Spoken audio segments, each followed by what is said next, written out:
Is that GarageBand for iOS, or is it the Marshall Master Volume here from 1979?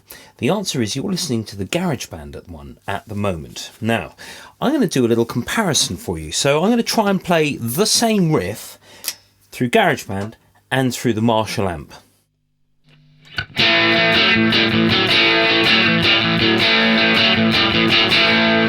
And now for the Marshall.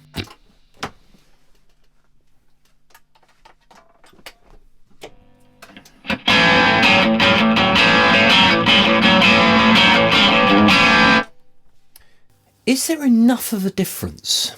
I had a conversation with somebody about this who said, well, no, you've got to have a decent amp, decent tone. The answer is it's in the eye of the listener, or rather in the ear of the listener, and not necessarily the player. Now, you're probably listening to this at the moment on a tablet or maybe a computer with internal speakers.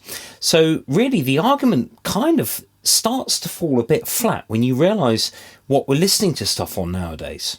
Gone are the days of big hi-fi systems. Well, there are some people out there who still have them. Record decks, reel-to-reel machines, big speakers and amps, etc. But when you're listening on a pair of £1 headphones, can you tell the difference enough between this and between this for this to be called cheap or a bit artificial? I would caution that. I'm going to play a couple more things. I'm going to go back to the Marshall here. Now, I've got a Shure SM58 on one of the speakers of the Marshall, and I've also got this mic up here, which is actually what's picking up my voice at the moment, but I've used it here as a room mic for this, so that you can capture the room and the amplifier, which is really what you should be doing when you're miking up a guitar amp. So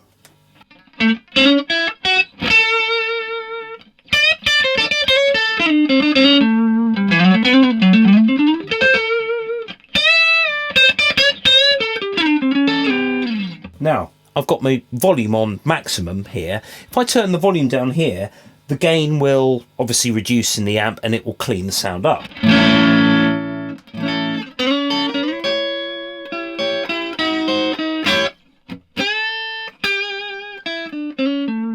That's quite clean. Now, if I do the same thing with the GarageBand sound,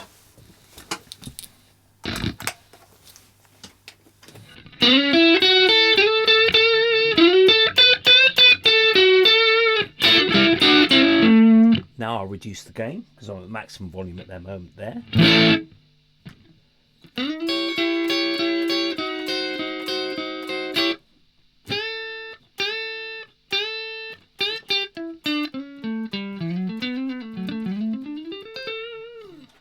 So that's cleaned the guitar sound up as well, and actually done it very well. Now, the advantage with GarageBand, of course, is that you have lots of different amplifier models. So they've modelled the sort of Marshall thing. Of course, they can't call it Marshall because it belongs to Marshall, the trade name. However, you can get Fender amps, you can get a Vox AC30, you can get a kind of high gain, sort of Soldano-y sort of amp. The choice is yours, and of course all the usual stomp boxes are built into this as well. People would say, yes, but it's not all valve, it hasn't got that valve sound. Well, the moment you put stomp boxes in front of an amp, you've removed the all valve bit, because pedals are stuffed full of transistors. And the reason we like valves instead of transistors is because valves distort in the way that they give out even harmonics, and even harmonics are more pleasing to the ear. Even harmonics being this, which are direct harmonics of your fundamental, whereas transistors will do this, will do the odd harmonics, which is why it's not as pure, etc. So that's what GarageBand and other manufacturers, you know, we started off the 21st century with boxes like these two. We've got the Pod. Fantastic. What a boon that was for recording. And then things like the V-amp from Behringer, which was kind of a, you know, a slightly cheaper alternative, but still very capable. And you could get sounds which were sort of hybrids of things. So it's a brave new world for guitarists. We shouldn't be scared or think that sounds from this are no good, because actually That's, I don't think, fair.